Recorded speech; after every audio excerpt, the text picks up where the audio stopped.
In a tense session on Capitol Hill, Representative Jasmine Crockett decided it was time to turn the page, and in doing so, also changed the mood of the audience. With a firm stance and a direct gaze, she opened her speech with a provocation that took many by surprise. Joe Biden is no longer the president. The statement came as a shock to the room, but it wasn't a mistake. It was the beginning of a calculated speech, intended to draw attention to something bigger, the way in which parts of the U.S. Congress have been behaving, according to her, as if they were still stuck in the past.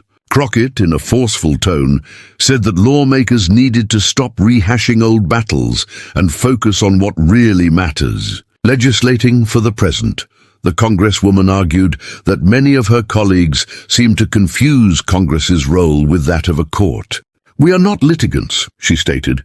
"We are legislators." This distinction, simple at first glance, revealed the core of the criticism. For Crockett, recent hearings and investigations have become more political spectacles than spaces for lawmaking.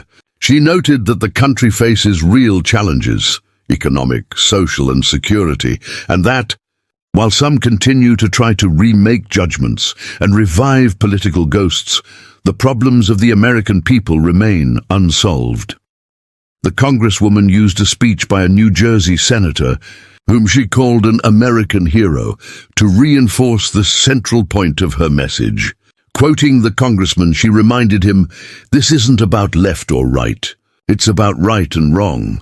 With this statement, Crockett sought to transcend partisan disputes, pointing to a deeper crisis, that of trust in institutions. According to her, this distrust was not born by chance. It is a direct result of the behavior of elected leaders who fuel divisions and misinformation. Crockett highlighted an alarming fact.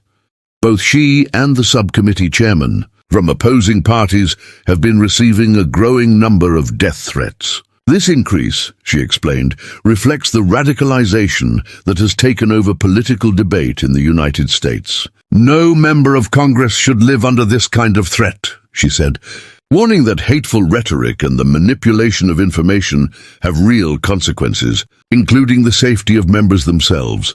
But the most explosive moment of the speech came when Crockett turned on a powerful figure, the Attorney General. In an indignant tone, she accused the head of the Department of Justice of using her position to make disguised political threats. According to Crockett, the Attorney General had gone to what she called faux news, a sarcastic reference to Fox News, to send a veiled message against her. The Congresswoman explained that it all started when she exercised her right to free speech, which she said angered the Attorney General, leading her to turn a legitimate act into a political target.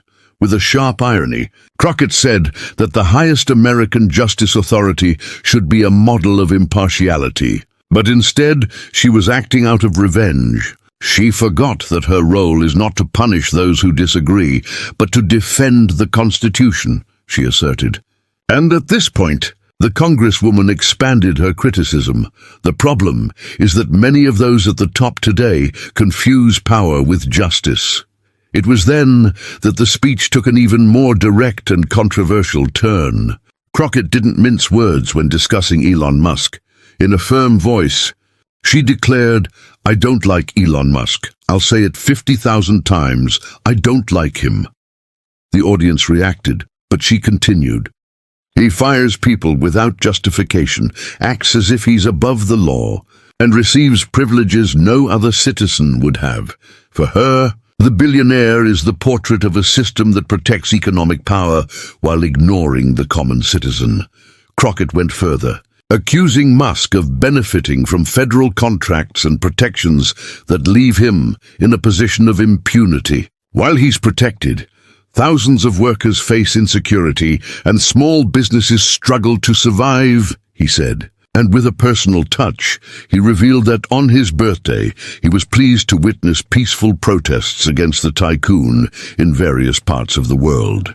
"He's a global problem, and it's good to see people waking up to that," he declared. The Congresswoman also criticized what she called selectivity in law enforcement. According to her, members of Congress who question certain figures in power end up being targets of intimidation, while others escape any consequences. The Department of Justice cannot be a tool of retaliation, she warned. It must protect everyone, regardless of political affiliation, skin color, or bank account. At this point, Crockett made a powerful connection between her personal experience and the current state of the country. She said that when she became a public defender, she had no criminal law experience. Even so, she asked her boss to hire her and used an unusual argument. "You should hire me because I'm black." The boss, surprised, asked why, and she replied, "Because I'll walk into that room with a kind of understanding that others don't have." The story, Crockett said, wasn't about privilege, but about representation. Diversity matters because it brings empathy, and empathy is what's missing when justice is administered unequally.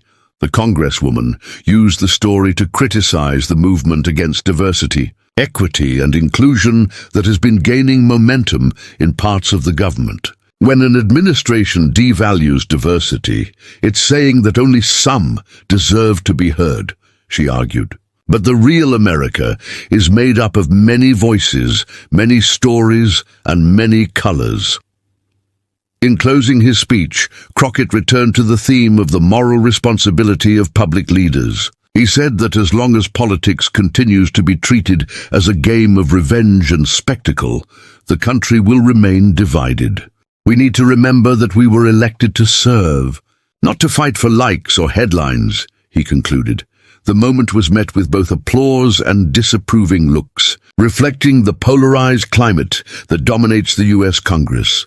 Even so, the Congresswoman's speech quickly went viral on social media, praised by those who see her as a courageous voice against what they call political theater, and criticized by those who believe her words were too aggressive.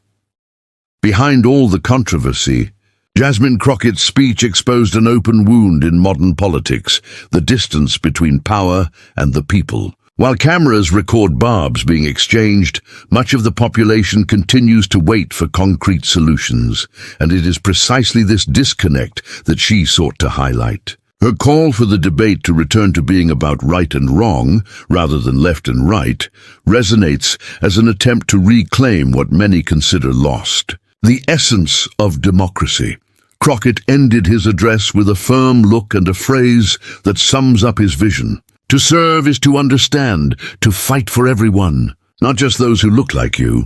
Amid the political din, his speech sounded like a call to reflection, a reminder that power, when disconnected from empathy, becomes nothing more than institutional vanity. And now, the question remains, do you agree with Jasmine Crockett when she says that the problem in America is no longer between left and right, but between right and wrong? Leave your opinion in the comments. The debate starts here.